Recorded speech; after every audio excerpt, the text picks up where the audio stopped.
budeme rozprávať o téme, ako zrelo narábať s mocou v organizácii, ale tak celkovo v spoločnosti.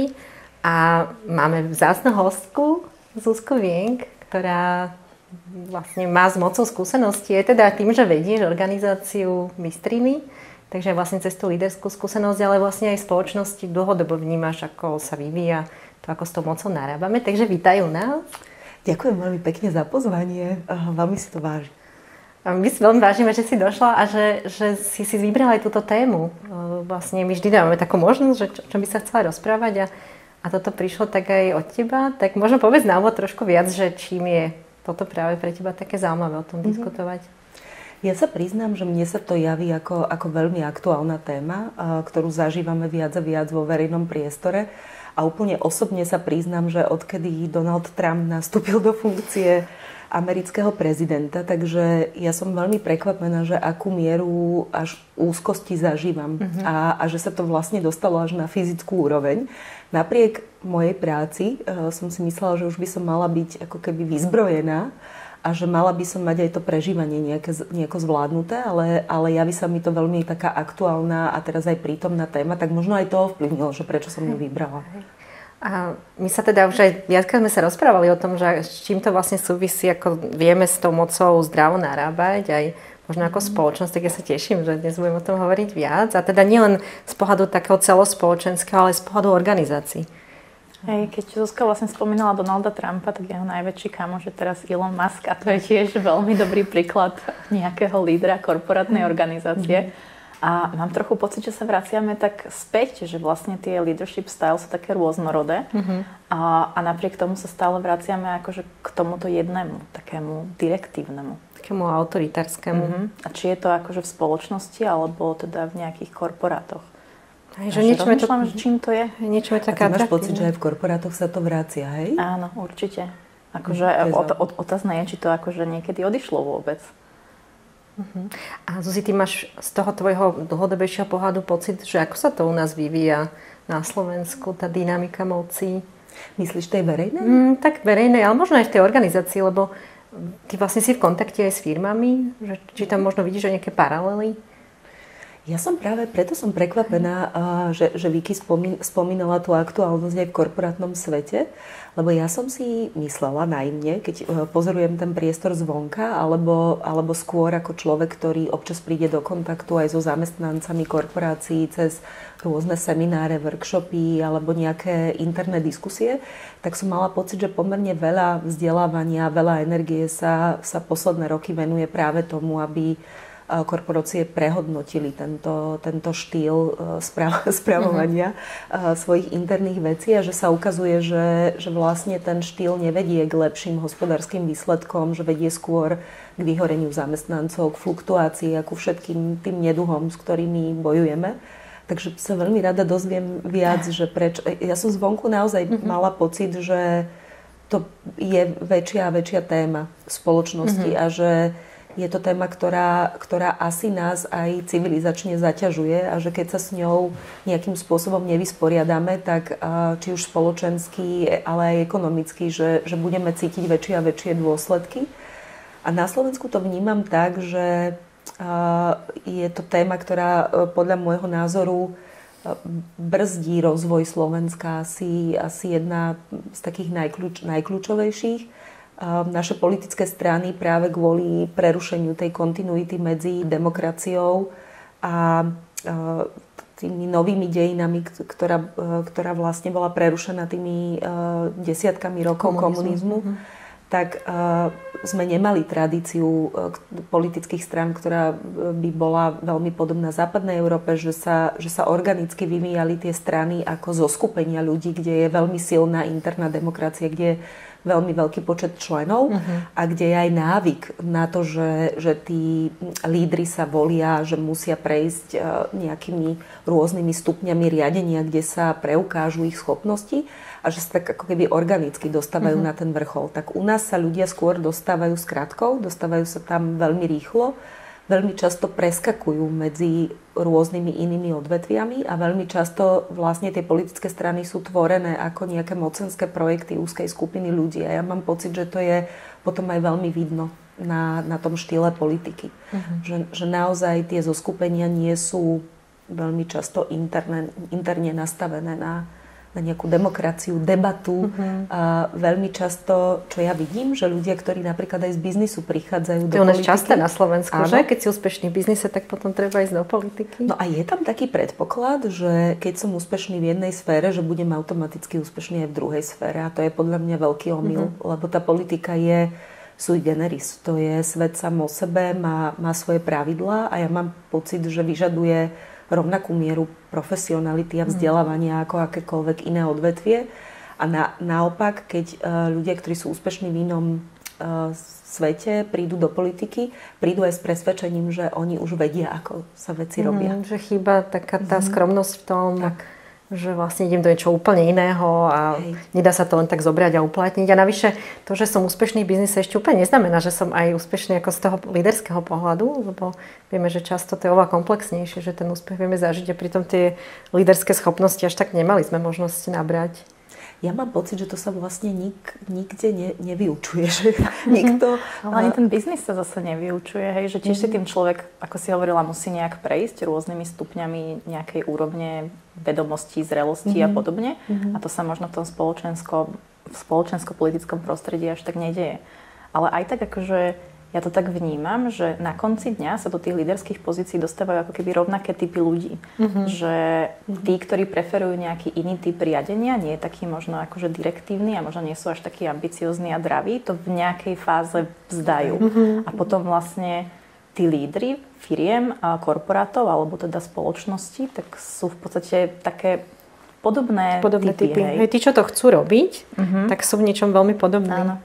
Ináč ja musím s tebou súhlasiť, že mám pocit, že tá súťaž veľmi často, či už vo verejnej sfére, ako v politike, alebo aj v korporáciách, že ona je nemilosrdná.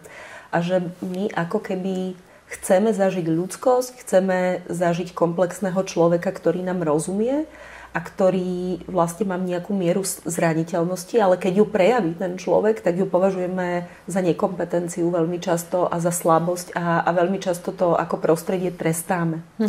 A mám pocit, že aj ľudia, či sa to týka už korporácií alebo organizácií ako takých, alebo verejného života, že my ako keby sme aj chceli v niečom ilúziu, že tí lídri sú nejakí nadľudia a že oni preberú časť zodpovednosti za nás a že budú vedieť riešiť tie situácie a potom vlastne to vedie k samoselekcii. Ja mám pocit, že ten tvrdý svet vedie k samoselekcii takých ľudí, ktorí nikdy tú slabosť neprejavia, ktorí aj keď nevedia, tak sa radšej tvária, že vedia, ktorí nedajú na sebe znať, že sa ich niečo dotklo a ktorí vlastne všetko ustoja. Ja mám taký pocit, že tí, ktorí sú citlivejší, takže oni si 100-krát rozmyslia, že či chcú prejsť cez tie boxerské zápasy neustále. Či to stojí za to. Čo je potom tá pridaná hodnota toho, lebo človek do toho ide s nejakou akože motiváciou, chce spraviť niečo dobré, priniesť hociakej spoločnosti, že posuňme to dopredu spolu a nakoniec, keď presne prejaví takéto nejaké, že som zraniteľný, robím aj chyby, tak sa na ňoho ľudia pozerajú, že ale to je slabý líder. Hej? Že strašne je tá tenká hranica medzi tým, že ako byť líder a naozaj viesť tých ľudí a byť príkladom a zároveň tam mať nejakú tú autentickosť. Že aby to ľudia prijali. Lebo myslím, že to aj tí výskumy hovoria, je to také veľmi prirodzené, že najmä keď sú nejaké časy neistoty, tak ľudia veľmi vyhľadávajú takých lídrov, ktorí zjednodušia tú komplexnosť a že povedia, že je to takto, dajú nejaké jednoduché vysvetlenie a asi racionálne vieme, že to je ilúzia, lebo tie jednoduché riešenia neexistujú, ale aj tak je to hrozne lákavé tomu podľahnúť a hlavne teda v takých tých náročných spoločenských dobách tak sa viac dostanú k moci práve lídri, ktorí ako nie sú úplne zrelí, ale dokážu vytvoriť tú ilúziu tých jednoduchých riešení. Z pohľadu rôznych teórií sú rôzne leadership styles, štýly vedenia ľudí. A presne mám pocit, že sa uplatňuje iba ten jeden. Že napríklad môj taký obľúbený je servant leadership style, že teda akože slúžim tým ľuďom. A ono, každý z tých štýlov, on je vhodný v nejakej situácii, že presne, že keď je nejaká náročná situácia, zmena a podobne, tak akože je lepší asi možno nejaký direktívny štýl riadenia. Aký horí, tak nebudeš sa pýtať, že ideme utekať, presne tak, ale že však aj v tých spoločnostiach akože naozaj chýba také, že ja slúžim tým ľuďom. A to hlavne aj akože v tej všeobecnej spoločnosti. Však nemala byť politika a tieto organizácie o tom, že reprezentujem ľudí, ktorí si ma volia a ja im potom slúžim. Ale to si zase tak naivne predstavujem. Ale nie je to tak, že prirodzene si vyberáme skôr takých ľudí, ktorí sú charizmatickí a sú nejakí dominantní, že nás to tak láka aj v organizáciách vlastne, že keď sa aj vlastne rieši takéto prvé vyberanie ľudí, výber tých lídrov, tak najviac sú úspešní ľudia, ktorí majú tieto črty, že sú takí veľmi výkonovo orientovaní, vedia dobre komunikovať, a možno, že ako v niečom tieto črty sa zároveň spájajú s tým, že možno až budú viac dominantní neskôr a nebudú až tak počúvať tých druhých ľudí, že sa tak môžu vylúčovať s tým, čo naozaj ten líder potom neskôr potrebuje. A zároveň aj to, že vieme, že aj tá moc, tak keď už dostanem, tak ona tak ľudí vie aj pokaziť. Že vie byť taká opojná. Zmeniť. Ja ináč veľmi rozmýšľam nad tým, že a ma zaujíma, čo hovoria výskumy, alebo čo hovoríš ty ako odborníčka Evi. Bo veľmi rozmýšľam nad tým, že či je to naozaj tak, že tá moc mení, alebo či to vlastne vyťahuje z ľudí niečo, čo v nich celý čas bolo, ale vyťahuje to selektívne. A ja mám pocit, že naozaj čím viac, to je moje intuitívne poznanie a budem veľmi rada, keď mi to opravíte alebo skorigujete nejakými odbornými názormi, ale keď vlastne pozorujem, ako ten prechod k moci alebo stúpanie po tom rebríčku pomyselnom prebieha, tak mám pocit, že to samotné prostredie je veľmi ako keby deformujúce. Že človek, ktorý je komplexný, sa dostane do prostredia, ktorého ako keby zužuje. A väčšinou ho zužuje tlakom, že je tam obrovské množstvo tlaku a obrovské množstvo očakávaní, že ten človek bude dokonalý, že bude mať o všetkom prehľad, že mu vlastne nič neunikne, že bude mať schopnosti aj odborné, aj komunikačné, aj budovať partnerstva, aj sa vyznať vo financiách, aj vlastne, že tých očakávaní je obrovské množstvo a ja mám pocit, že si nepomenúvame, že to je nereálne. Že nie je reálne, aby jedna ľudská presne, že aby jedna, ako keby, že samozrejme, že to asi zvádza k tomu, že tí ľudia, ktorí vedú organizácie, sú nejakí generalisti, ale to aj znamená, že oni sú dostatočne dobrí vo všetkom, ale nemôžu byť vo všetkom aj perfektní. Ale mám pocit, že naše očakávanie je, aby boli vo všetkom vlastne perfektní. A že to vlastne vedie práve v kombinácii s tým, že ten človek je často na vrchu osamelý a že sa všetky oči aj takéto zúčtovávanie vždy upína na ňo, tak potom to vedie k tomu, že tí ľudia sa veľmi cítia aj ako keby osamelí. Zrazu sú si vedomí, že každá jedna chyba je viditeľná. A potom to vedie v kombinácii s tým, že trestáme tú zraniteľnosť a že neoceňujeme, keď niekto prizná chybu a keď ju zdieľa, tak to vedie podľa mňa potom k takému ako keby umelému retušovaniu tých chýb alebo takému až marketingovému prístupu, že tie slabé stránky vždy budem proste tak nejako upratovať pod koberček a budem zdôrazňovať alebo nabubrávať také tie silnejšie stránky. A potom mám vlastne pocit, že aj pri priateľoch, ktorí napríklad išli do politiky, že tie ideály vždy pri vstupe do politiky sú a oni napríklad aj svoje okolie žiadajú, že keď budeme ulietať, tak prosím, že povedzte nám.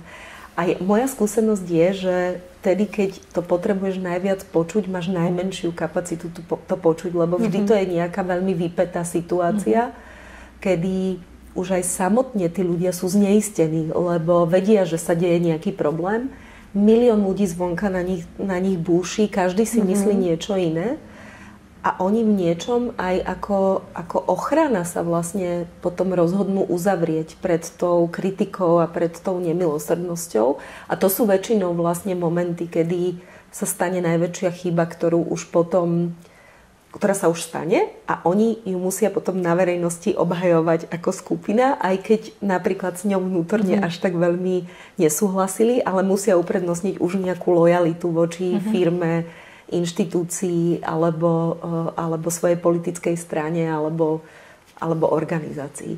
Takže ja mám pocit, že to prostredie ako keby ani neviem, že či to je, že moc mení, alebo že to prostredie samo o sebe je deformujúce, že toho lídra neprirodzene vyťahuje ako niekoho, kto by mal byť rozhodujúci a pritom tie komplexné veci v súčasnosti nám ukazujú, že to nikdy nie je zodpovednosť jedného človeka, že vždy to je nejaká kolektívna dynamika alebo aj nastavenie systému. A na druhej strane kombinácia presne s tým neoceňovaním slabostí, s tým tlakom, ktorý máme, s tou našou nemilosrdnosťou a s takými až iluzórnymi očakávaniami. Taká idealizácia. Presne.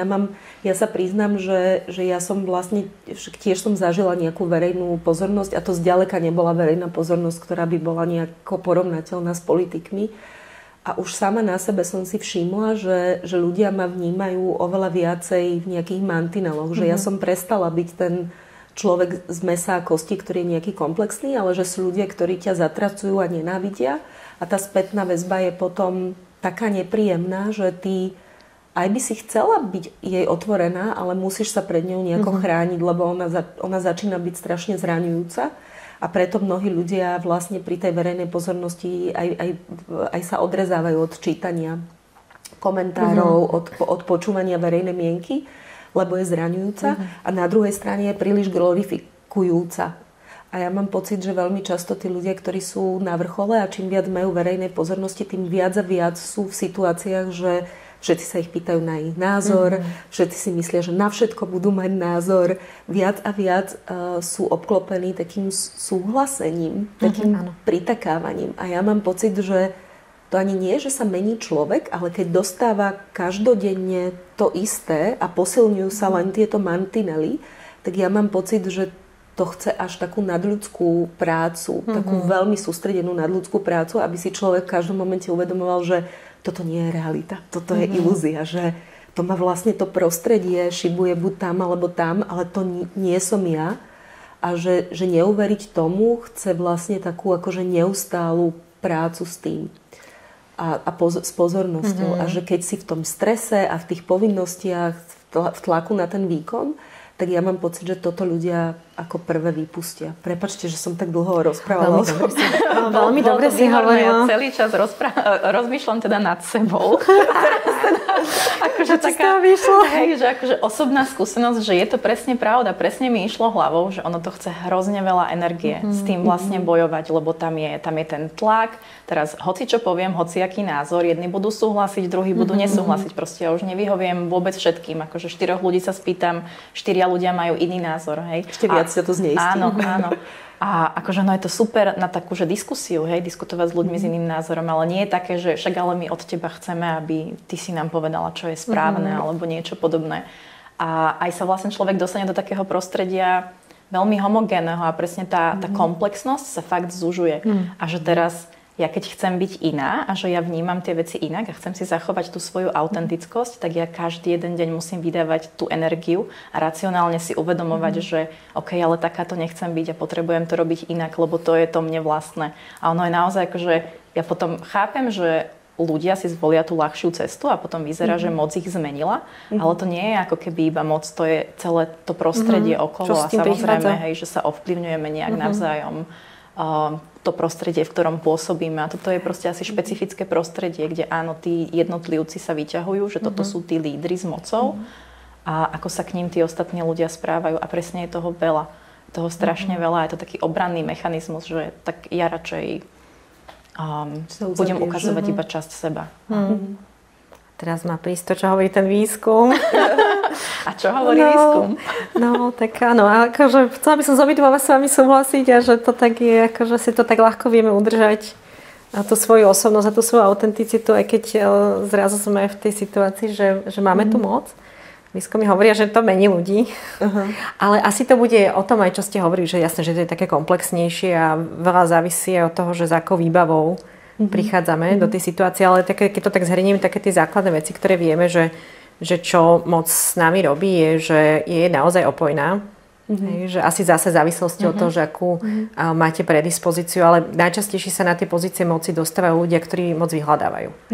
A vlastne tam naozaj zrazu, keď ju mám, tak to vie byť opojné, lebo dokonca tie výskumy hovoria, že aj ako keby tie časti mozgu, ktoré súvisia s tými systémom odmeny, že čo ma vlastne motivuje, že sa vedia zmeniť. Mozog je plastický, mení sa celý život a tie skúsenosti vedia teda tak formovať. A nie je to tým, Evi, iba, že to vlastne ten človek naozaj dostáva strašne často? Že veľmi často dostáva presne tú ako keby pochvalu a to iba reinforcuje ten neurálny okruh? Presne tak. Dostávaš to, že jednak to pochvalu, to ocenenie si navyslní a potom to bude ešte raz viac vyhľadávať, lebo tak ten systém odmien funguje, že to, čo nám robí dobre, tak my si zvykneme na to a čoraz viac to potrebujeme. A to vlastne vysvetľuje, prečo ľudia, keď tú moc majú, tak hrozne ťažko sa im zdáva, lebo je to niečo podobné, ako keď sa máte si odnaučiť sa od nejakej drogy. To veľmi zjednoduším. Ale potom sú také neúplne lichotivé výsledky tých experimentov, že napríklad vlastne tá dynamika je taká, že tým, že tu moc máte, tak naozaj tí ľudia sa začnú okolo vás inak správať, ale zároveň tam tiaha tých rozhodnutí, že vy ich musíte robiť. Hej? A to vlastne preorganizuje to vnútro. A na to, aby ste tie rozhodnutie robili, tak to vnútro sa musí nejak zariadiť. A jedno z toho je aj to, že prestanete tak počúvať tie oponentské názory. A že začnete si viac vyhľadávať to, čo podporuje tie vaše názory. Lebo to je normálne, hej? Že naša myseľ potrebuje, a všetci to robíme, že si viac vyhľadávame to, čo je v súlade s našim pohľadom, ako keby toto sa zintenzívni. A dokonca tie štúdie hovoria, že sa znižuje empatia. Že tam dochádza k takému empatickému deficitu. Pravdepodobne ako ochrana v tejto situácii, že tá psychika sa potrebuje ochrániť pred tým, že veľa vecí by bolo zraňujúcich v tej situácii, takže prestanem byť empatický. A že dokonca aj pri takých experimentálnych úlohách, že sa to vlastne zisťuje, že jeden zo spôsobov, ako sa meria empatia, je, že ako sme schopní reagovať, alebo teda prečítať si emóciu niekoho druhého na fotke a reagovať, že smeje sa, ja sa usmejem, že toto sa vypína. To znamená, ako keby sa tam rozbiehajú procesy, ktoré sú ako keby proti tomu, čo zase na druhej strane vieme, že ten líder by potreboval, počúvať druhých, vnímať tú spätnú väzbu, aby ho korigovala. Ale ten mozog robí všetko proti tomu. A nie je to aj, vieš, ako keby dôsledok toho tlaku, vieš, že na jednej strane počúvať, diskutovať a riešiť niečo participatívne je krásne, ale je to naozaj zdĺhavé. A teraz, keď máš úlohy a keď od teba firma očakáva nejaké výsledky alebo spustenie nejakého produktu, kampane, tak veľmi často ti na toto nedá priestor. Že my síce chceme, aby to bolo participatívne, inkluzívne, aby sme, to je aj výborná prevencia, ako keby otestovať už možné aj rizika niečoho, do čoho ideš, získať ako keby test toho, že kde panuje zhoda, kde sú možno nejaké oponentské, aj ako keby dobré výhrady, ale ono to strašne dlho trvá. A ja mám pocit, že my vôbec nerátame s tým, koľko ten cyklus potom, koľko by sme na ňom potrebovali času. Ale to ako spoločnosť sme netrpezliví, my očakávame, že zázraky sa budú robiť na počkanie. A že to aj súvisí s tým, že nemáme tú tradíciu toho, že by sa niečo dlho budovalo. A vždy, keď niekto nový príde, tak očakávame, že zrazu všetko zmení. Že hrozne tam počujem tú idealizáciu našu v tom. Ale ono tiež, akože nedá sa všetko robiť ako keby demokraticky aj v tej firme, lebo vždy bude niekto, kto bude nesúhlasiť. Čiže ono to v nejakom momente musí prestať a musí prísť to rozhodnutie. No a potom, keď už akože človek rozhodne, tak zase nemôže spochybňovať do nekonečna to svoje rozhodnutie, či bolo dobré alebo nie. Len áno, treba si to potom tak pripomínať, že ale ten proces zahrnutia aj tých ostatných ľudí je stále dôležitý, aj keď akože to predĺžuje nejaký celý ten proces, ale je potrebné to spraviť, čiže treba tam nájsť taký ten balans medzi tým. A ešte keď si spomínala tú empatiu, tak som si spomenula na Dalajlámu, ktorý si pozýva rôzne typy vedcov. A ja si pamätám, že jedna z prvých kníh o týchto témach emócií, psychológie alebo nejakého duševného vývoja zdravia, ktorú som čítala, bol práve dialog Dalajlámu so západnými vedcami. A volá sa to, tuším, negatívni emócie, alebo neviem, či to je preložené aj do slovenčiny. A on tam mal takú, myslím, že to bolo v tejto knihe, že tam mal takú peknú vetu, že aj empatia je ako okno. Že my sa cez neho musíme pozrieť a mali by sme sa cez neho pozrieť, ale potom ho máme zatvoriť a potom máme skonzultovať iné zložky osobnosti a to celkové riešenie má vzísť na základe konzultácie aj s ráciom, aj s empatiou, aj s ostatnými ako keby tými potrebnými sférami. lebo ja si teda pamätám aj zo svojho života, ale aj z verejného života veľa situácií, keď práve napríklad nadbytok empatie alebo lásky tiež môže spôsobiť deštrukciu, môže vlastne umožniť, že ľudia nevedia nastavovať zdravé hranice, že nevedia potom napríklad odkomunikovať vec, ktorá sa im javí ako nepríjemná a umožňujú napríklad v pokračovaní neefektivity. Lebo nemajú silu napríklad postaviť sa za nejaký správny princíp. A keď už sme teda pri narcisoch, tak veľmi často aj empatia, alebo strach z toho, že môžem človeka zraniť, potom spôsobuje to, že my takéto osobnosti nevieme zastaviť. Lebo si myslíme, že túto osobnosť zraníme, čo samozrejme ako keby nie je pravda, lebo mám pocit, že tieto typy osobnosti práve veľmi zraniteľné nie sú. Akože, že sa ich ako keby veľmi zraniť nedá, lebo oni majú nie ako keby... paradoxne oni akože sú práve zranené. Že ono to tak pôsobí takým dojmom, že keď máme takéhoto narcistického šéfa, tak to je taký teflon, že po ňom všetko tak sa niekde zmije a ono vlastne vieme o narcizme, že tá zraniteľnosť tam je len taká veľmi prekrytá a keď už sa nám podarí ísť pod tie všetky vrstvy, tak je to také veľmi, veľmi krehké. Až tak, že veľakrát vlastne to je typické pre narcistické poruchy osobnosti, že keď už naozaj niečo ťažké sa im v živote stanú, tak oni sa úplne tak ako keby rozpadnú, že nevedia zvládať takú veľkú záťaž a že prepadnú do depresie. A teraz nechcem akože úplne to spájať s tými politikmi, ale možno, že ste aj zaregistrovali také situácie, že nejaké zlyhanie politika zrazu nevidno, hej, že niekoľko mesiacov o ňom nepočuť a že vlastne je to také aj krehké, na druhej strane vlastne to nepôsobí, hej, že nevidíme tam tú zraniteľnosť. Ona tam je, len vlastne tá schopnosť takej tej adaptability potom je nízka. A hlavne takto ten sebaobraz je taký krehký. A tým, že sme zašli do tej témy toho narcizmu, o tom vlastne vieme, že vlastne s tými vysokými pozíciami je hrozne spätý. Že často, dokonca tí výskumy hovoria, že štvrtina líderov na vysokých pozíciách majú výrazné narcistické črty a je to proste fakt otázka, že čo s tým, lebo sa to zvykne až tak patologizovať, že a teraz celkovo tá téma narcizmu sa tak veľmi patologizuje, že keď sa nám nikto nepáči, tak povieme, že on je taký narcis. No ináč ja si to musím zobrať aj ako výhradu voči sebe, lebo ja sa priznám, že som tak dlhodobejšie fascinovaná tou témou.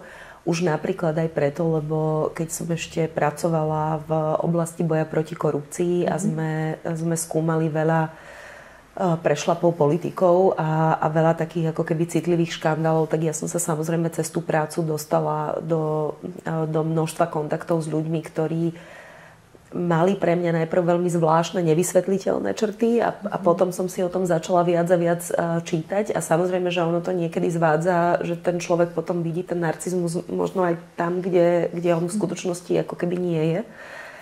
Ale cítim aj na sebe, že vlastne je ľahšie používať tie nálepky, že ako sa medzi nás dostáva popularizačná literatúra z psychológie, tak mnohí sa potom vlastne cítime, keď čítame o tých témach, sa cítime v tom zorientovaní a potom mám aj ako keby musím, že seba kritiku do vlastného radu tuto, že máme potom tendenciu používať ten termín častejšie.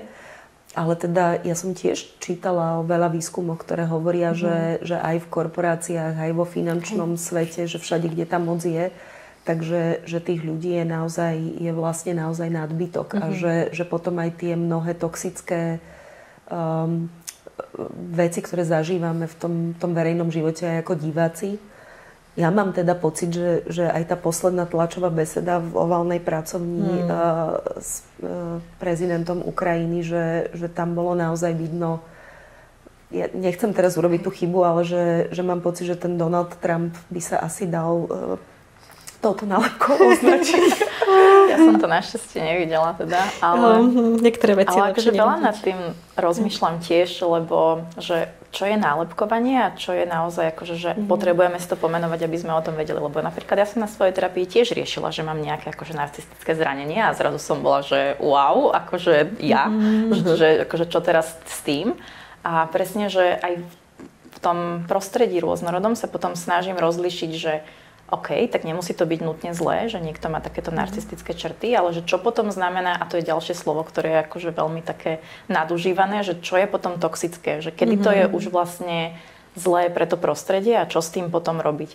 A tiež, akože neviem to ja zatiaľ sama úplne, že ideálne identifikovať. Áno, možno Trump bude akože jednoznačný príklad, ale že aby sme naozaj takto potom neoznačovali bežných ľudí a hneď na niekoho len za to, že nám nesadne, nejak z prvej ho neoznačili a to je narciza, že s tým sa nebudem ďalej baviť. Hej, že to je taký osud väčšinou tých tém, keď sa stanú populárnymi, tak sa potom už nadužívajú.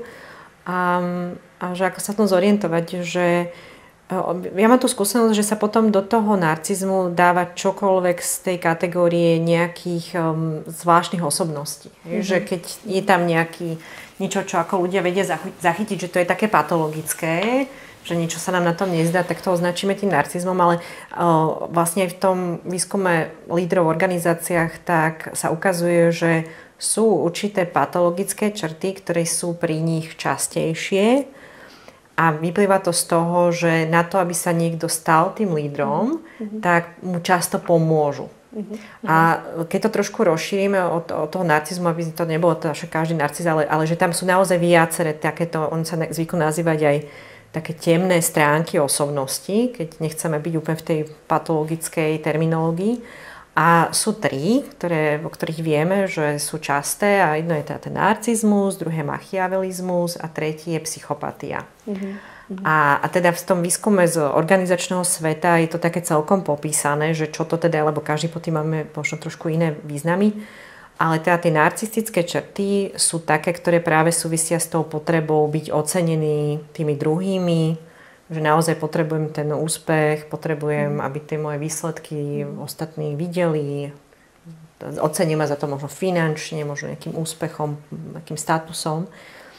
A potom je tam ten machiavelizmus a ten je o tom, že keď mám nejaký cieľ, tak tých druhých viem do toho zmanipulovať, že ako s figurkami. No a potom tá psychopatia, tak tá my často ako vidíme všetko z patologickej psychopatie, ale vlastne v tej koncepcii osobnosti sú to črty, ktoré sú jednak o takej impulzivite, že ťažšom narábaní s emóciami, ale aj o tom, že sme až takí antisociálni, že nemáme tú empatiu a vieme druhým ubližovať preto, aby sme dosiahli to svoje. A to nemusíme ich úplne zbiť, ale vlastne tá agresia môže byť aj taká, ako keby v tej spôsobe tej manipulácie, že vlastne opak tej empatie, že nie je, že druhých zohľadňujeme, ale že dokonca im sme ochotní obetovať, keď nám ide o naše ciele. No a tie štúdie hovoria, že nejaká mierna, alebo dokonca až nejaká stredná miera toho narcizmu, aj toho machiavelizmu vlastne vôbec nemusia byť zlé. Že keď sú do nejakej miery, tak to vlastne môže pomáhať tým líderským ambíciám, cieľom. Že keď proste líder má urobiť nejakú zmenu v organizácii alebo nejakú reformu spoločnosti, tak musí mať ten ťah na bránku, musí byť trošku aj taký, že tú empatiu vie vypnúť, lebo keby myslel na všetky potreby všetkých ľudí, tak nič nedosiahne. Musí vedieť trošku možno aj politicky s tými druhými, že občas niekomu povie niečo, inému povie niečo iné, že to je takéto machiavelistické. Nie manipulácia, ale že akože ono je to manipulácia, môžeme sa nazvať, ako chceme, ale je to manipulatívne, hej, ale tak je to nejaké ovplyvňovanie tých stakeholderov, že keď chceš získať konsenzus, tak niekedy ako keby je dôležité získať tých ľudí na tú svoju stranu. A kde je tá hranica, tá asi tiež bude veľmi tenká. Ale toto vieme, že nie, že samo o sebe, že to môže byť fajn, keď je to také kultivované. A potom je to tá psychopatia, o ktorej tí výskumy hovoria, že tá nie. Že to, keď už je také, že vyslovene, že v tom extréme, že mi robí radosť, keď druhí trpia, tak to už je naozaj niečo, čo by sme nemali v tých organizáciách alebo aj v tých systémoch politických, že toto by sme nemali tolerovať. Ale bohužiaľ tieto črty niekedy idú v takom jednom balíčku.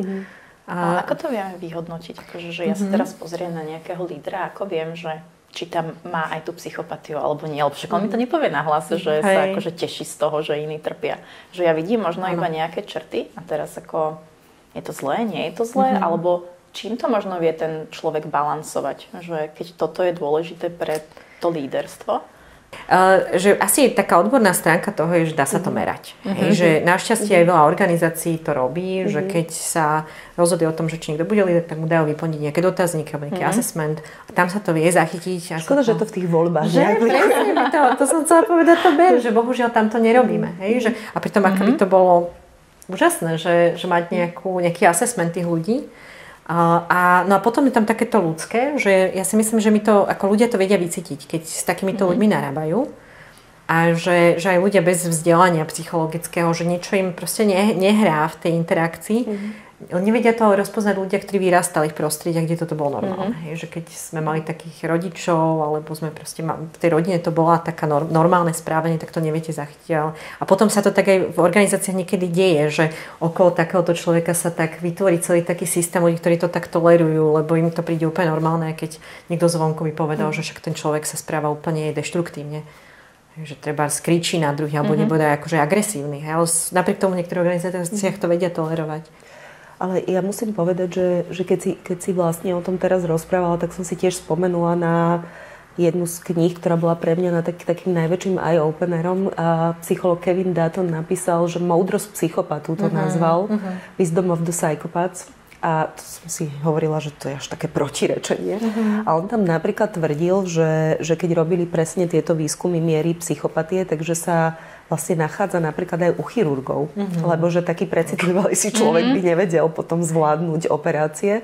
Alebo dokonca, to bolo pre mňa prekvapivé, že on označil aj Armstronga, ktorý keď pristával na mesiaci, že zvládnuť ten manéver v tom čase, ktorý on musel riešiť pri úplne kritickej situácii, že on musel mať nejakú mieru ako keby zdravej psychopatie. A tiež vlastne pre mňa bolo úplne prekvapivým si prečítať, že pri niektorých povolaniach je to dokonca až črta, ktorá ti umožní vôbec ich prežiť. Áno, môže byť. A že je to tá ako keby self-selekcia.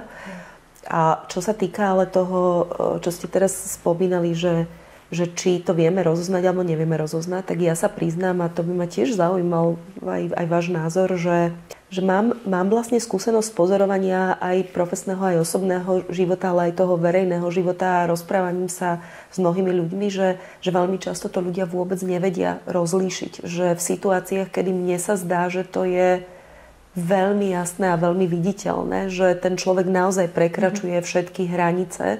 Napríklad nielen tým, čo si ty spomínala aj vy, že kričí, ale že vidíš, že niekoho rozplače, alebo že niekoho naozaj viditeľne poníži, že všetci ostatní sa cítia trápne, takže tí ľudia naozaj mnohí to vôbec nevedia tú situáciu potom ani spätne vyhodnotiť, že bola nejaká nenormálna. A ja si kladiem veľmi často otázku, že ako je to vôbec možné a že ako môžeme vlastne možno pomáhať v takom rozoznávaní tých toxických osobností alebo v takej prevencii.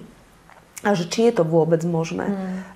Či sa to vôbec dá, ale pre mňa je to ako keby opakovaná skúsenosť, že ľudia v tom zlyhávajú a ako keby vôbec nepredpokladali, že môže existovať niekto, napriek tomu, že to vidia, že sa to deje, že môže existovať niekto, kto má naozaj také ako keby veľmi zlé úmysly.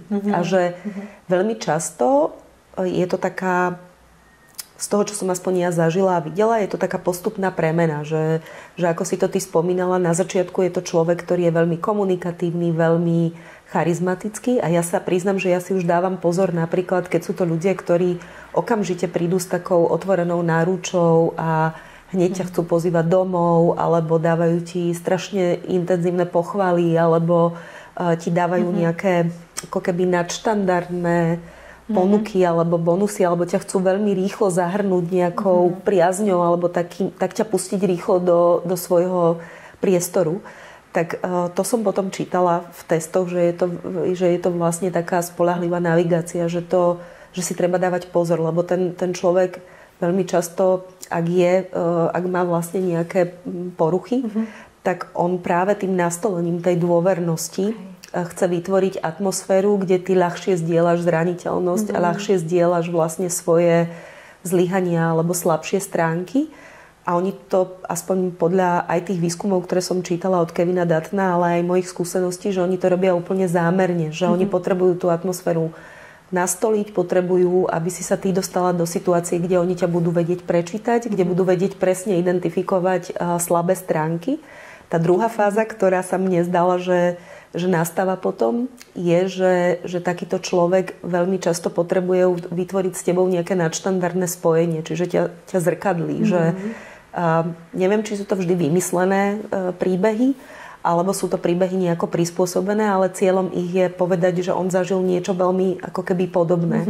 Aby sa tam vytvorilo nejaké puto a potom v tej tretej fáze začne vlastne zneužívať tie informácie, ktoré od teba dostal a veľmi často je to potom naozaj spojené s nejakým verejným ponížením alebo s nejakým vytiahnutím tých tvojich slabostí a tých nepríjemných situáciách i situácií vlastne v kontexte, kde vie, že ťa to zneistí alebo vie, že ťa to oslabí v očiach iných. A veľmi často som aj vlastne pozorovala, že oni sú veľmi dobrí takí šachisti a stratégovia, títo ľudia, že oni si tak preventívne naozaj tú mocenskú hru rozohrávajú, že keď identifikujú aj ľudí, na ktorých tebe záleží, tak sa snažia ich ako keby odčierňovať v tvojich očiach a vytvárať takú mieru nedôvery, postupne takú nejakú mieru sociálnej izolácie, ako keby oni si tú obeť pripravovali, že ako keby ju vlastne preventívne oslabovali. Hej, a veľmi často je to potom samozrejme spojené aj s tým, že zostávajú charizmatickí, že navonok zostávajú veľmi komunikatívni, veľmi ako keby citliví. A preto mám pocit, že tí ľudia ako keby z vonkajšieho priestoru to potom nie úplne, že to nevedia. Hej, to, či si opísala, tak to by tak celkom spadalo do takého antisociálneho narcizmu, čo je vlastne tá kombinácia toho narcistického a toho psychopatického. A mne tam viacero vecí tak išlo hlavou, ktoré asi je dôležité si povedať, že inak si začala tým normalizovaním toho správania a že to sa zvykne nazývať aj efekt rozbitých okien, že na to sú také výskumy, že keď vlastne sa dalo do nejakej štvrti, že sa nechalo auto s rozbitými oknami, tak zrazu tam prišli ľudia, ktorí porozbíjali ďalšie okná, že sa to vlastne stalo takou normou. A toto isté funguje aj pri tom, keď sa normalizuje to správanie v organizáciách, že ono stačí, že sa to prehliadne, alebo že sa to tak hovorí, však to je náš najlepší programátor, ale vieš, to je Jožo, však už ho poznáš, on proste občas je takýto a to si nesmieš tak brať. Že sa to vlastne začne ospravedľovať a tým sa to znormalizuje a potom sa to stane súčasťou tej kultúry a už sa to tak ako môže, aj ostatní sa tak môžu predsa správať. Takže to je také, ako postupne sa to vie tak uvariť, že je to takto OK. A preto aj jedno z tých odporúčaní je, že poukazovať na to. Že poukazovať na to, a vždy sa to dá, že aj v organizáciách, aj v systémoch širších, že poukazovať na to, že toto nie je OK, pretože. Ale čo sa týka aj tej schopnosti rozpoznať to správanie, tak ja mám tú skúsenosť, že to hrozne súvisí s tým, že ako máme tie senzory nastavené. Lebo tie senzory všetci máme. My vieme cítiť v našom tele, keď niekto prekračuje naše hranice. Na to máme našu výbavu. Ale z rôznych dôvodov tie senzory môžu byť pokazené. A ja teda si myslím, že slovenská spoločnosť ich má pokazené aj tým, že v akej dobe sme žili, desiatky rokov.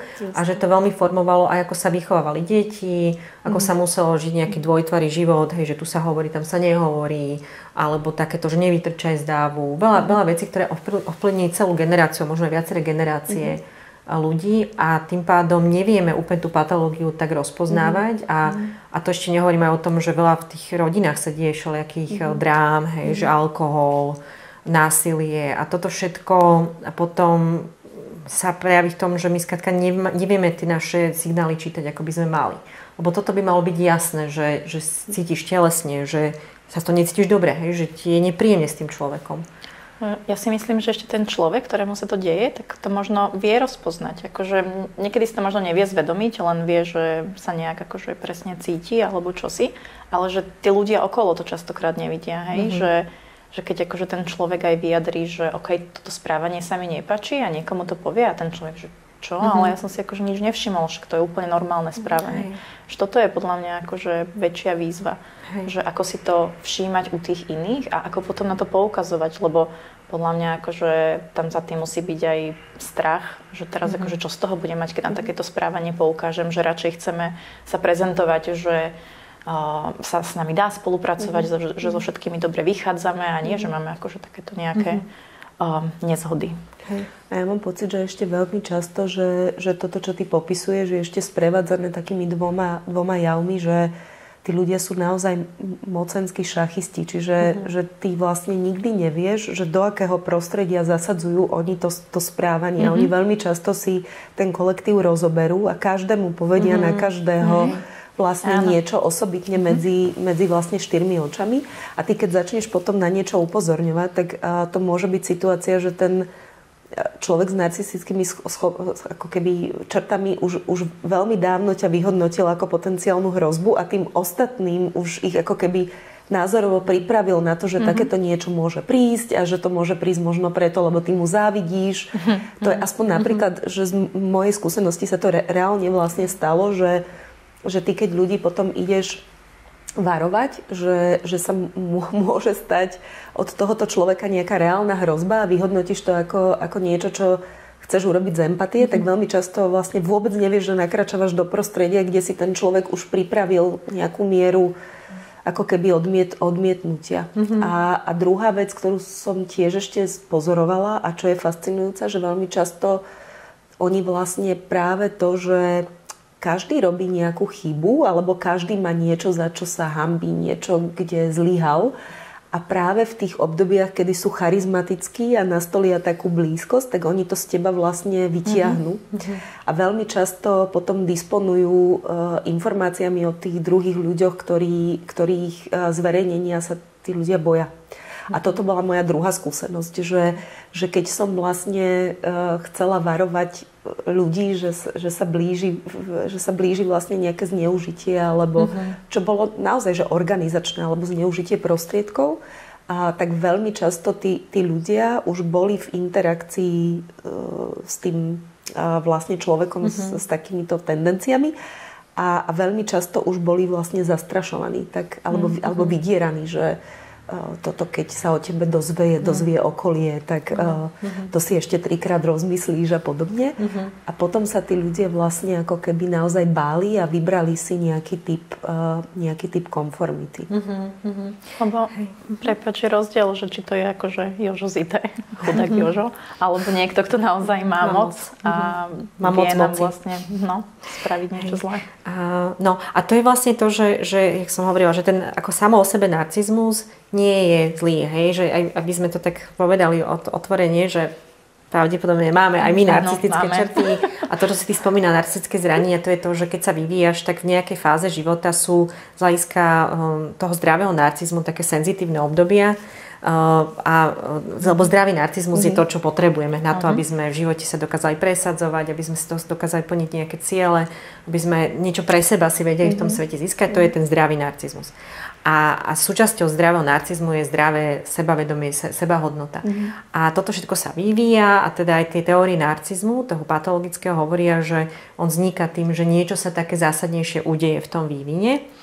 A keď my hovoríme ako terapeuti narcistických zraneniach, tak tým myslíme práve, že niečo sa tam udialo, ale zároveň, že to sú normálne veci, hej?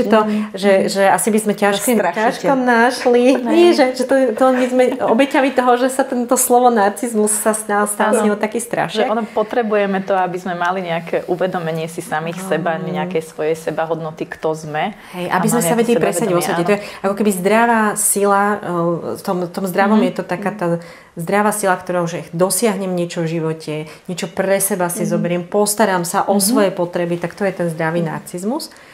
A to chceme. A to chceme, presne. A tým pádom mne sa aj veľmi páči, keď skôr hovoríme o tom, že či to je teda ten zdravý alebo zrelý narcizmus, alebo či to je nezrelý. Lebo toto, čo všetky tie príklady, ktoré si opísala, sú príkladmi toho patologického, veľmi nezrelého narcizmu. A to vlastne z hľadiska toho vývinu znamená, že ten človek v tých fázach, kedy sa ten narcizmus vyvíjal, sa mu stalo niečo zlé, alebo teda ešte pri tom antisociálnom, tak tam je vždy aj vrodená zložka. To nie je, že hoci kto sa môže stať takýmto človekom, ktorý bude druhým ubližovať. Na to treba mať aj tú genetickú výbavu. Ale teda na druhej strane, že zase nie každý narcistický prejav je zlý a že my vlastne aj chceme, aby tí lídri do nejakej miery ten narcizmus mali, ale aby to bol ten zdravý alebo ten zrelý narcizmus, lebo ten im pomáha a vlastne môže pomáhať aj tým organizáciám. No ináč pre mňa bolo strašne zaujímavé raz počuť od ľudí, ktorí sa hýbu okolo vrcholových politikov, že také rozlíšenie, ktoré som predtým dovtedy nepočula, alebo som si ho vôbec neuvedomovala, že oni čerpajú energiu vlastne z tých davov a čerpajú energiu z toho, že sú v tom kontakte a že dostávajú tú pozitívnu a dostávajú to ocenenie a že tá energia im potom naozaj pomáha asi prekonávať aj tie ťažšie chvíle osamelosti, kedy musia robiť nejaké ťažké rozhodnutia, kedy sa naozaj cítia možno jasne spochybnení.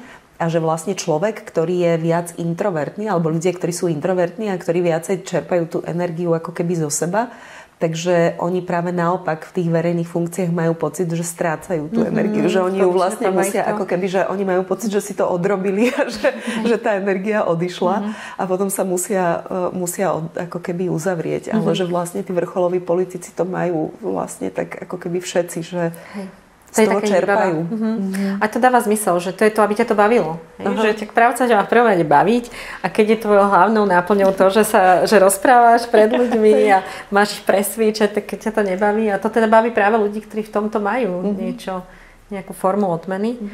Ale chcela som sa spýtať, lebo to sa mi zdalo veľmi kľúčové, čo si hovorila, aj také zaujímavé, že vlastne nevedia to rozoznať ľudia, ktorí majú pokazené tie senzory a že ktorým sa vlastne niečo stalo v detstve alebo v rodinnom prostredí, kde sa vlastne také správanie normalizovalo, tak potom to vlastne nevidia. To som si neuvedomovala, ale možno to aj hovorí o nejakom nízkom vlastne psychickom zdraví všeobecne v súčasnosti populácie. Áno, a neviem, či sa to týka iba, neviem, či sa to týka Slovenska iba, lebo musím povedať, že ja som vlastne šokovaná pri pozorovaní tej Ameriky, teda myslím teraz Spojených štátov amerických, že mne sa javí, že ten vlastne štýl Donalda Trumpa vykazuje úplne zjavné, patologické a také až veľmi, veľmi škodlivé známky. A neviem, či ste videli také jedno z posledných videí minulého týždňa, kedy Elon Musk prišiel na ich zasadnutie kabinetu vládneho obhajovať vlastne škrty. A padla tam novinárska otázka, že či je niekto nespokojný s Elonom Muskom, lebo posielal federálnym zamestnancom také tie veľmi neštandardné e-maily, že majú odreportovať, čo urobili za ostatný týždeň a že ak neodreportujú, tak vlastne budú prepustení. A Donald Trump tam zahlásil pred vlastne novinármi aj všetkými členmi kabinetu, že je tu niekto, kto je nešťastný, ako kto nesúhlasí s Elonom Muskom a že kľudne hovorte, aby sme vás mohli vyhodiť odtiaľto. Čiže ako urobil najprv tú ponuku, potom povedal v zápätí, že aby sme vás mohli vyhodiť. Povedal to s veľkým úsmevom. Pozrel sa okolo tej miestnosti a tam boli také rozpačité pohľady a potom začali tak nervózne tí členovia všetci ako nadšene tlieskať, že sú vlastne happy a že toho Elona Muska podporujú. A ja som si vždy myslela, a to nám každý hovoril, že vlastne tá demokracia má spôsobiť to, že čím dlhšie u nás trvá, tým viac sa zakorení do inštitúcií, do nejakého občianskeho sebavedomia a že potom budeme vedieť naozaj sa vedieť postaviť moci a budeme vedieť obhájiť pravdu a budeme vedieť mať ako keby tú odvahu. A toto je krajina, ktorá vlastne všetko toto zažila, všetko to kultivovala 2 storočia. A potom sa pozeráš na zasadnutie vlády a na výsledky volieb a na mediálnu landscape, ktorá tam je a nechceš veriť svojim vlastným očiam. Áno, myslím, že viacerí bez tak stratili tie ideály. Mne sa zase v tomto strašne páči, že akože demokracia nie je dokonalá, ale že sme nič lepšie nevymysleli. A ja stále tak dúfam, že aj keď akože je teraz Trump prezident, že existujú akože aj iné mechanizmy, ako tá demokracia nejak stále pretrváva. Hej? Že on je síce tam, Ale, a zase možno som naivná, ale dúfam, že v tom kabinete sú aj ľudia, ktorí síce sú teraz nešťastní a musia vynakladať akože strašne veľa energie na to, aby tam boli, ale že vlastne si odpracovávajú teraz to, že sa snažia akože zachraňovať veci, ktoré on možno nejakým spôsobom kazí. Ale nemyslím si, že teraz akože každý jeden človek, ktorý tam je, tak je jeho podporovateľ a vlastne, že ja neviem, akože niektoré veci asi sa zhoršia, ale dúfam, že sú niekde nejakí ľudia, ktorí to možno spomalia alebo zastavia a podobne, že dúfam, že okolo toho viacej mechanizmov. Ale vieš si vysvetliť, prepáč tu, ako keby, že vieš si vysvetliť to, že prečo nikto z nich to vlastne nepomenuje verejne? Viem si to úplne predstaviť, viem sa toho veľmi vcítiť, lebo si myslím, že tí, ktorí by to povedali nahlas, že s tým nesúhlasia, tak už asi odišli, že to bol ich statement, alebo tým vyjadrili ten svoj nesúhlas. A tí, ktorí tam ostali, tak akože buď do istej miery súhlasia, alebo sú jednoducho komfortní s tým, čo majú a nechcú sa vyjadriť nahlas, lebo by ich vyhodili, alebo potom je tam možno ešte taká skupina ľudí, ktorí chcú niečo dosiahnuť a pre nich je to nejaká politika, že zase vedia, že OK, neozvem sa, lebo mám tu nejaké svoje pole pôsobnosti a môžem limitovať tie negatívne dopady toho človeka. Ja som si to veľmi projektovala asi svoje hodnotenie situácie, že? Ale akože tiež si ja tak hovorím, že však to by malo byť také ľahké sa akože postaviť niečomu a byť taký akože zásadový, ale potom veľakrát rozmýšľam nad sebou nad takou úplne jednoduchou situáciou, že čo by som spravila, keby akože, ja neviem, v autobuse, v MHDčke, teraz nejaká zlá situácia sa diala. Akože asi by som ostala zamrznutá. Že ja neviem, či by som dokázala sa akože nejak postaviť a teraz povedať, že výskumy sociálnej psychológie hovoria, že väčšinou sa nikto neozve, že to je proste veľmi ťažké, keď byť iný ako tí ostatní. Že nás to ťaha k tomu, aby sme sa viac naladili na to, že však všetci ostatní tu tleskajú, tak ja začnem tlieskať. Ale zároveň, že ja si myslím, že teraz ako tá celospoločenská nálada, že ono to, asi by sa dalo to pozrieť rôznymi pohľadmi a asi by bolo veľmi zjednodušujúce povedať, že to preto, lebo sme mali ťažké detstvo. Ale že tá doba je natoľko komplexná aj tými technológiami, že je hrozne ťažké sa v tom zorientovať a tým pádom to zjednodušovanie zo strany tých lídrov, ktorí to tak dokážu, tak je veľmi vítané. Ja si myslím, že toto tam tak viac zohráva rolu. Navyše ono vlastne sa aj hovorí o tých zmenách spoločenských, že je tu také vychýlenie k tomu narcizmu, k tomu menej zdravému narcizmu a že to súvisí aj s tým dopadom sociálnych sietí a aj s tým, ako tá spoločnosť proste teraz funguje. A tým pádom sme možno aj krehkejší a viac náchylný tomu podľahnúť, že niekto to vie, vytvorí nám taký pocit bezpečia, ktorý vieme, že teda racionálne úplne tam nie je. Ako tak pozitívne skúsiť na to pozrieť a mne tam príde to pozitívne v tom, že zase vieme, že aj všetky tieto patologické črty, tak keď s nimi tí lídri vedia pracovať, že majú nejakú mieru zrelosti, tak nemusia byť také zničujúce. A zároveň teda moc príkladov v praxi nevidím, ale že nejako nádej to dáva. Otázka je, že ako sa to dá podporovať, nejako kultivovať aj prípadne toto v nás, aby sme neboli takí deštruktívni, ak sme v tej pozícii. Ja možno poviem, čo akože mne funguje, lebo ja keď som začala na týchto líderských pozíciách, som si vypýtala coaching. A teraz, keď som začala na tej poslednej, tak akože keď sa ma moja coachka pýtala, že čo chcem dosiahnuť, tak ja som jej povedala, že aby som sa nejak nezmenila, aby som nestratila samu seba v tom celom. Lebo to som vnímala, že naozaj môže byť ťažké. Lebo akože idealizovať, že mne sa to nestane, ja tu budem mať nejakú moc, nejakú pozíciu a že ma to nejak neovplyvní, no ovplyvní, hej. A mnohými vecami, čo už bolo povedané. Čiže vlastne pracujem ako keby s ňou a ona je ten môj človek, ktorému vlastne dôverujem a aby mi robila to zrkadlo a dávala feedbacky na rôzne situácie, ktoré zažívam. A plus potom mám akože vybratých nejakých ľudí okolo seba, ktorých som si tiež špecificky vybrala, že im dôverujem, že sa ich potom pýtam na názor.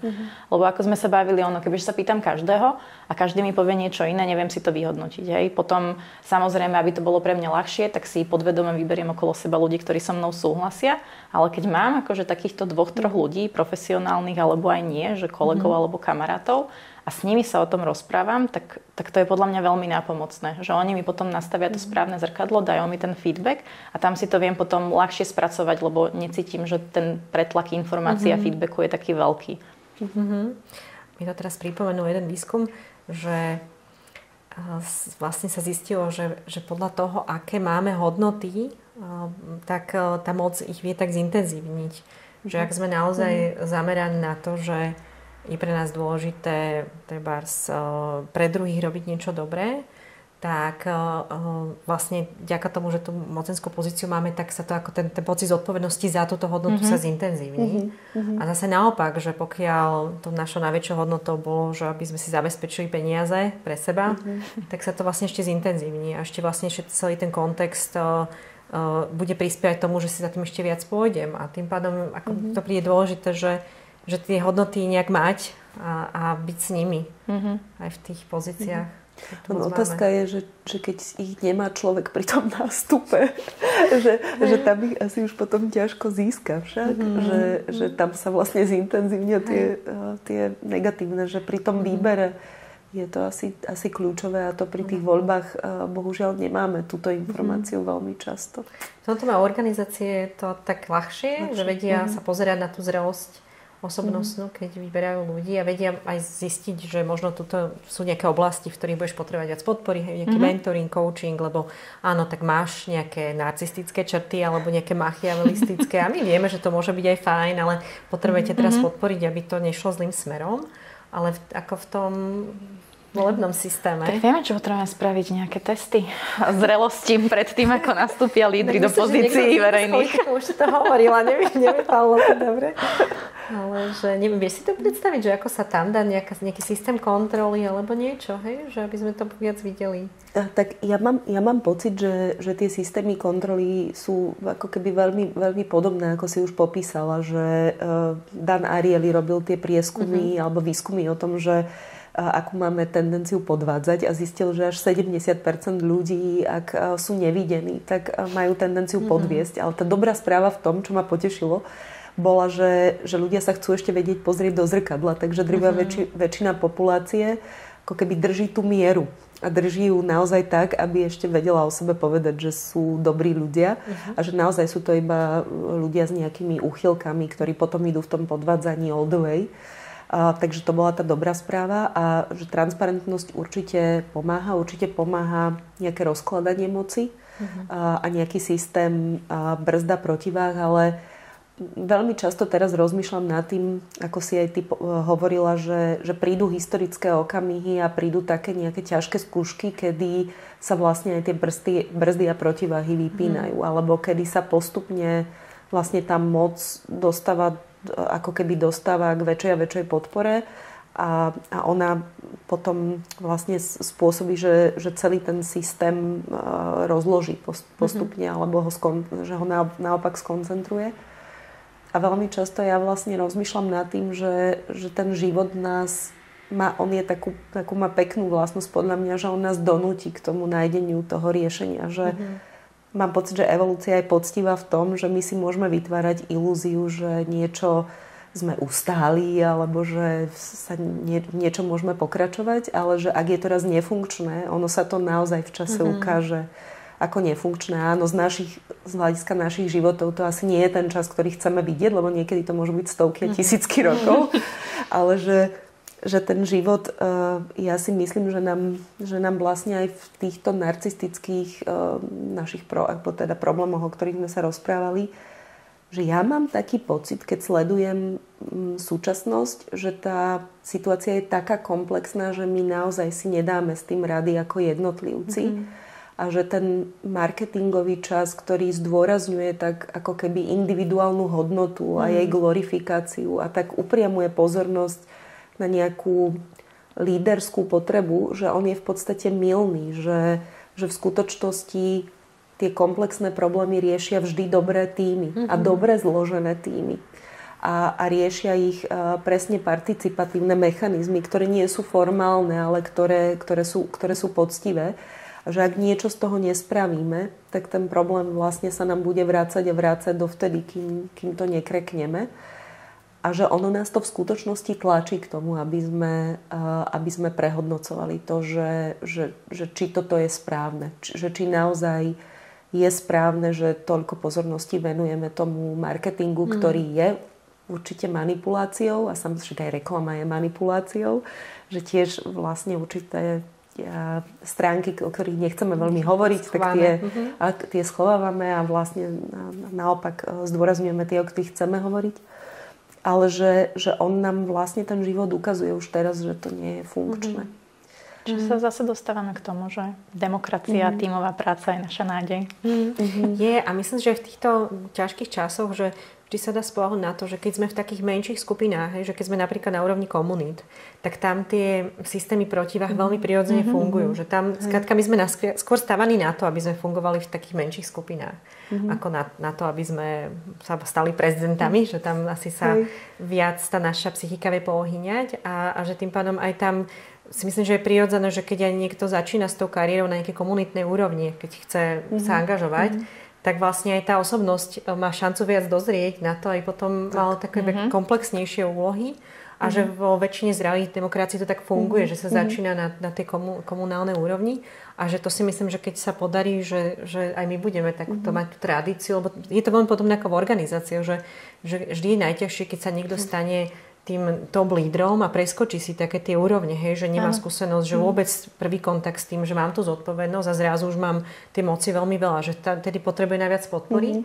A podobne, že u nás, keď sú tie príbehy, že nikdy som nebol v politike a zrazu som minister, tak to je hrozne ťažké toto ustať. Takže si myslím, že toto dáva takú nádej, že si to vytvoríme, ten taký ekosystém toho, že sa tak dorastá aj v tej zrelosti líderskej.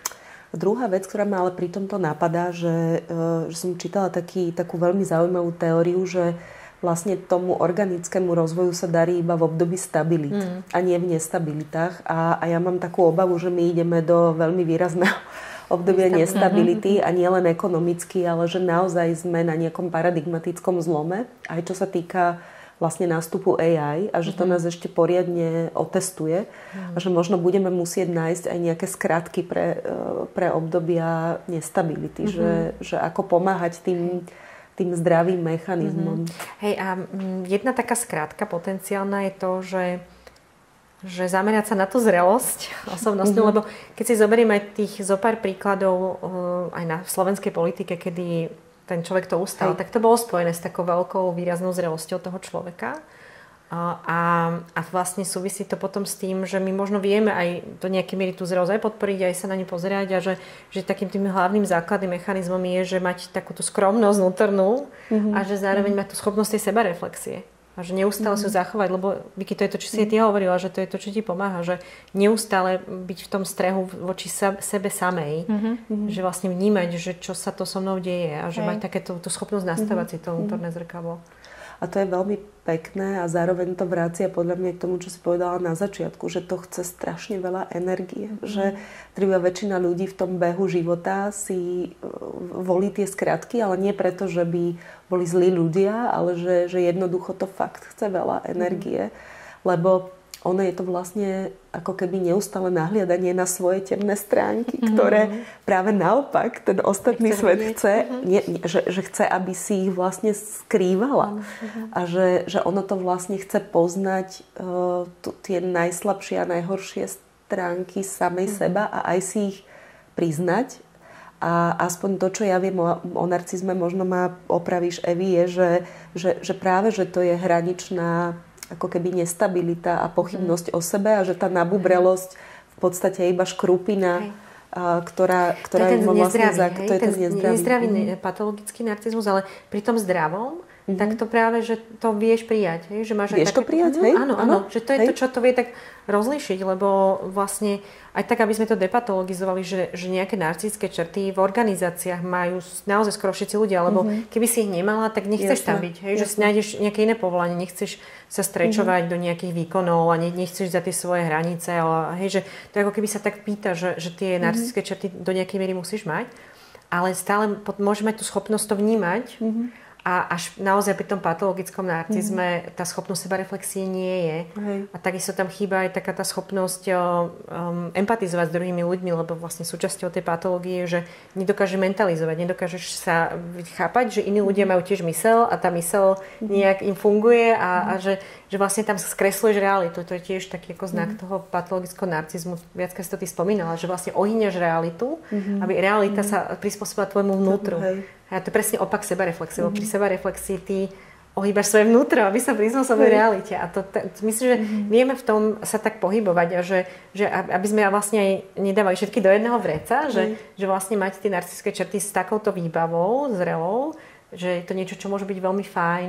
Podľa mňa sú dôležité aj tie podporné mechanizmy, že my sa stále bavíme o tom, že áno, potrebujeme tých silných, zrelých lídrov, aby sme proste prežili aj tie nestabilné obdobia, ale podľa mňa je dôležité, aby teda tí lídri mali okolo seba vhodne zvolený tím, vhodne zvolených ľudí, ktorí budú teda ich podporovať, dávať im tú správnu spätnú väzbu.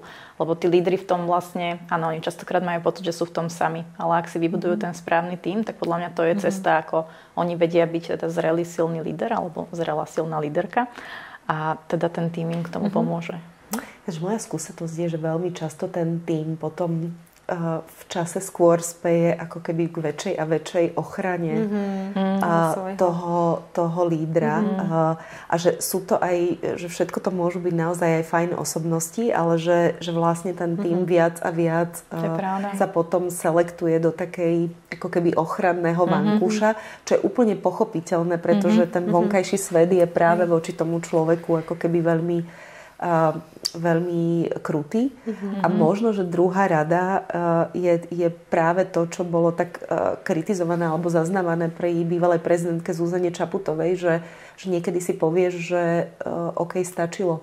Že už dlhšie vlastne tu nebudem, lebo si práve uvedomuješ všetko to, čo sa vlastne v čase môže stať a že to je veľmi ťažké ľudský ústať. Je to také prejav zrelosti vedieť, vyhodnotiť, že čo ešte zvládnem, čo už nezvládnem.